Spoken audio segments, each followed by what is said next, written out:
આલ વખતે તો અમે હે ને આખા ગામની વાહે પાપડ અને બટેકાની કાતરી પાડી હો. ટમેટા મેરજ નતો આવતો ને શું કાતરી પાડે.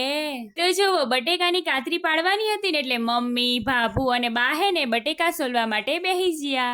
આપણે આપણું કામકાજ ચાલુ કરી નાખ્યું. તો આની બાજુ હું હે ને બટેકાની પતરી પાડું હું. બટેકાની પતરી હે ને હાચવીને પાડવી પડે, નતર આંગળી હે ને સટ્ટ શેરાની આઈ જાય ને ડાસલું નીકળી જાય. તો જોવો આપણે તો એક નંબર બટેકાની પતરી પાડી નાખી હો બાકી.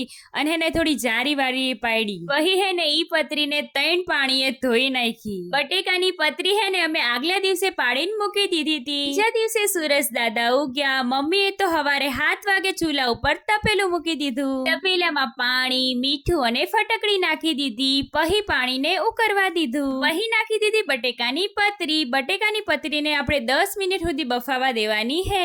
તો જુઓ અહીંયા માર બાબુ બેહી ગયા હે બટેકાની પતરી બાફવા માટે. 10 મિનિટ પછી આપણે બટેકાની પતરીને કાઢી લઈશું.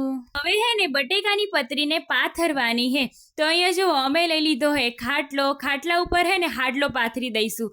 પછી એના ઉપર આ રીતે હે ને બટેકાની પતરી પાથરી દઈશું. તો આપણી બટેકાની કાતરી બનીને તૈયાર હે. તમે જે રીતે પાડો હો કમેન્ટ બોક્સમાં કહેજો. આવજો.